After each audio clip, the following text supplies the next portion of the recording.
नमस्कार, मी स्वाती सकपाळ. आपण पाहत आहात जनादेश वृत्तवाहिनी. पाहूया आजच्या काही ठळक घडामोडी. ओबीसीचा जो विषय आहे तो ह्याच्या सत्र न्यायालयामध्ये स्थगिती आहे. तो विषय जोपर्यंत होत नाही तोपर्यंत निवडणुका घेऊ नये असा आदेश आम्हाला माननीय प्रदेशाध्यक्ष नानाभाऊ पटोले यांनी दिला. त्याचं एक पत्र आम्ही कोकण आयुक्तांना घेऊन आलेलो आहे.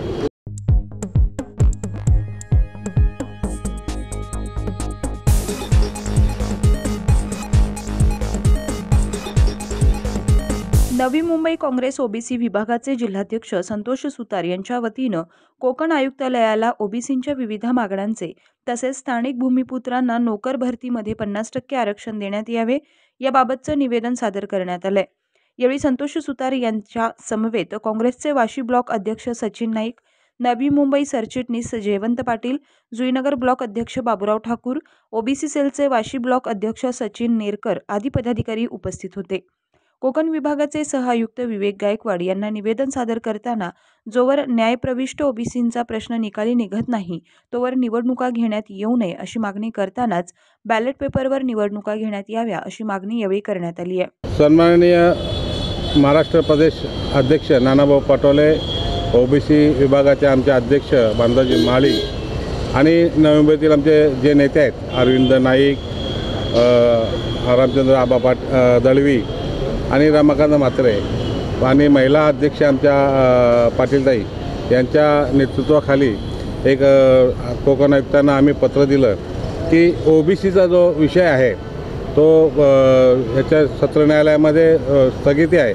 तो विषय जोपर्यंत होत नाही तोपर्यंत निवडणुका घेऊ नये असा आदेश आम्हाला माननीय प्रदेशाध्यक्ष नानाभाऊ पटोले यांनी दिला. त्याचं एक पत्र आम्ही कोकण आयुक्तांना घेऊन आलेलो आहे आणि ते कोकण आयुक्त मीटिंगमध्ये असल्याकारणाने सहाय्यक आयुक्त गायकवाड साहेब यांच्याकडे आम्ही दिला आणि खरोखरच त्यांनी आम्हाला सांगितलं की ह्या विषयाबद्दल आम्ही मंत्रालयामध्ये बोलणार आहोत आणि आता त्यांची नियुक्ती प्लॅनिंगमध्ये झालेली आहे आणि ते तिथं विषय घेतीलच. आणि हा विषय जोपर्यंत होत नाही तोपर्यंत निवडणुका घेऊ नये आणि पुढील निवडणुका जर घ्यायच्या झाल्या तर बॅलेट पेपरवर घ्यावं अशीही आम्ही या पत्रामध्ये मागणी केलेली आहे. आणि खरोखर आता तुम्ही पाहिलं महाराष्ट्रामध्ये EVM मशीनचा घोटाळा आपण किती पाहिला. म्हणजे जो उमेदवार आहे त्याच्या घरचीही मतं त्याला पडली नाहीत. अशा पद्धतीने ह्या निवडणुका झालेल्या आहेत. हे जे सरकार आलेलं आहे ते भ्रष्टाचारी करण्यासाठी आलेलं सरकार आहे. या सरकारच्या विरोधात हे आमचं अर्ज आहे.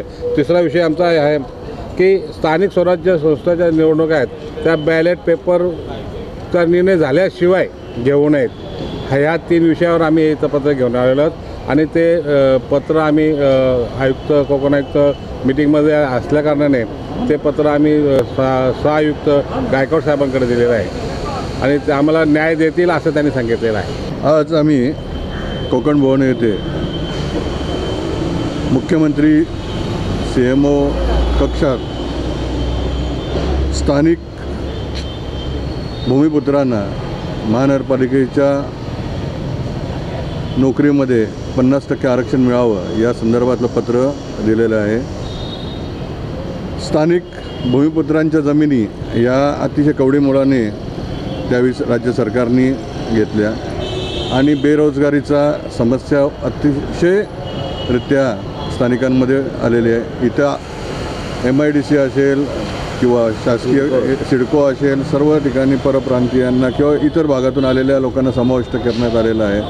त्याचप्रमाणे जर स्थानिकांना न्याय द्यायचा असेल तर इथं 50% आरक्षण हे स्थानिक भूमिपुत्रांना द्यावं. पूर्वी सिडकोकडे रिहॅबचं एक सेंटर होतं ज्याच्या माध्यमातून सिडको सर्व भागात जिथे इथं रोजगार उपलब्ध होत असेल तिथं स्थानिक भूमिपुत्रांना नोकरी देण्याचा प्रयत्न करत होते. असं एक सेंटर परत एकदा इथं उभं राहावं आणि स्थानिक भूमिपुत्रांना महानगरपालिकेच्या सर्व येणाऱ्या जागा ज्या असतील भरती होणार त्यामुळे 50% आरक्षण मिळावं या संदर्भातलं मुख्यमंत्र्यांना निवेदन आम्ही त्यांच्या आज सचिवालय कक्षामध्ये दिलेलं आहे आणि याबद्दल आम्हाला न्याय मिळावा ही अपेक्षा आम्ही करतो. नोकरी भरती तसेच सिडकोमध्ये आता कमीत कमी 300 मुले प्रकल्पग्रस्त ही कॉन्ट्रॅक्ट बेसिसवर काम करतात पण त्यांना पगार कॉन्ट्रॅक्ट किती देतो?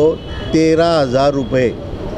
तर शासनाच्या नियमानुसार त्यांना जो पगार आहे 21,000 किंवा 25,000 जो पगार आहे तो सिडकोकडून मिळवण्याची आपणास विनंती करण्यात येत आहे. कॅमेरामन इक्बाल शेखसह पल्लवी केदार, जनादेश वृत्तवाहिनीकरिता.